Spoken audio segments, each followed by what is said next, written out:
Hello, I'm David Chaston with 90 at 9, brought to you by Interest.co.nz. This week, everything you need to know in 90 seconds at 9 o'clock.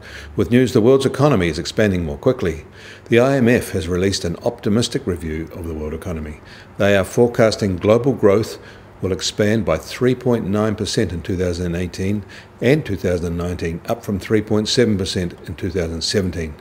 And the benefits are widespread. The report says 120 economies accounting for three-quarters of the global economic activity saw a pickup last year. Both developed and emerging economies were affected. China is now expected to grow by 6.6% this year, a rise in their forecast.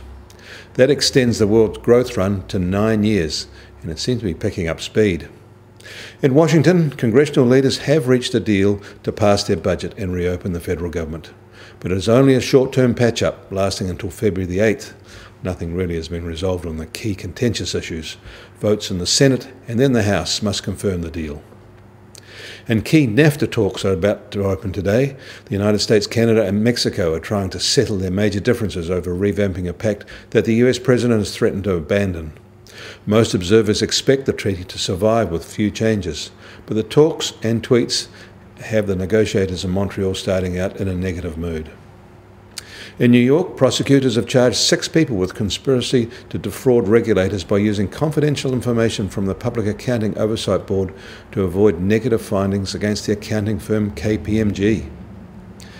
In China, Beijing saw its population drop for the first time in 17 years. The number of permanent residents in the Chinese capital, including migrants who had lived in Beijing for more than 6 months, fell by 22,000 to 21.7 million. In Australia, a new report by EY says existing underutilised supply of housing stock could meet the forecast demand for new homes in the city for the next 5 years. They say there are 600,000 unused bedrooms, equivalent to almost 200,000 unused dwellings. They recommend removing stamp duty as one way to allow less expensive transitions for people and property. The claim is that stamp duty works as a disincentive for people to downsize when they should. The US Treasury 10-year yield is still at 2.66%, near its 4-year high. Oil prices are little changed today and just over $63 a barrel, while the Brent benchmark is now just over $68.50 a barrel. And gold is also unchanged at $1,332 an ounce. But the Kiwi dollar is firmer, now at 73.1 US cents. On the cross rates at 91 Aussie cents, and against the euro 59.7 euro cents.